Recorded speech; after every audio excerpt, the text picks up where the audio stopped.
Hi guys, I've had so many girls asking what padding they should use in their pointe shoes, so we decided to put together a little video to show you some of the options that you have. Obviously inside the front of a pointe shoe is not that comfortable a place. You have just the layers of canvas and paper mache that are used to strengthen the box, and that is not too comfortable if your knuckles are bending slightly.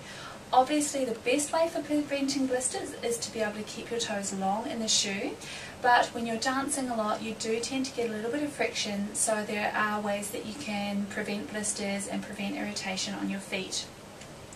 A couple of different things that I like to use. Sometimes if girls don't like a lot of padding in their shoe, I simply use a foam inner sole, which costs a couple of dollars from the supermarket, to create a little pad that just sits up in the front of the shoe. This just creates a little bit of a squashy layer so the toes aren't pressing directly on the canvas on the inside. However, a lot of girls like to use a little more than that, especially when they're starting. In Australia, a lot of the girls like to use a pad which we call an ouch pouch or a blister buster, which is a fine layer of gel with a fabric coating on the outside and inside. Some of them are shaped like this, designed to fit into pointe shoes, and have this on the top surface and on the bottom surface. However, there are also some that have just a fabric layer underneath and the jelly on the top. Lauren prefers these ones, so we're going to use these today. We'll use these inside the shoe to help protect all of the toes. If, however, you have a problem with a particular toe, you can do various different types of padding for that. One thing that I like to use is a little elasticated little toe sock, and it has jelly just on one side. Now you can get some of these which have gel all the way around, however I find that this takes up a little too much space in the shoe and feels a bit odd underneath the toe.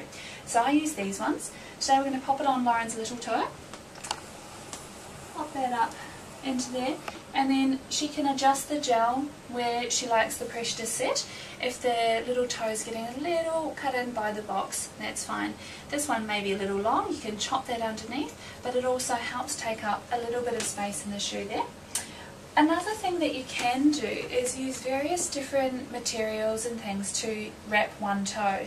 You can use just a simple chucks cloth, like a dishcloth, cut into fine strips, just wrap that individually around one toe, and it's the layers that actually help prevent the rubbing from going through onto the skin. There are lots of different materials that you can use for this. However, dishcloths are actually quite good because they're absorbent and absorb the sweat in there. And then we just cut a fine piece of tape, nice thin tape, to help hold the end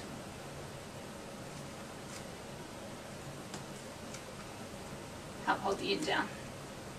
Okay, so this provides a nice little surface. If there is rubbing, it'll rub through the layers of the cloth rather than going through and onto the toe. So then Lauren can pop the ouch pouch on. Now, some teachers and dancers will say that it's better not to use any padding. This is a personal preference. I feel that padding doesn't interrupt with the strength of the toes at all. Just pull up. It's more about making the foot feel nice and comfortable so you're not grimacing on point. It's very hard to look like you're enjoying yourself if your feet are in a lot of pain. So you can see it doesn't take up any more space in the shoe there for Lauren, and she can have her foot positioned nicely on point. How does that feel? Feels really good. Good. Okay, and come back down. So it is very much a personal preference what you use to pad your shoes, but there are a couple of little examples for you to try.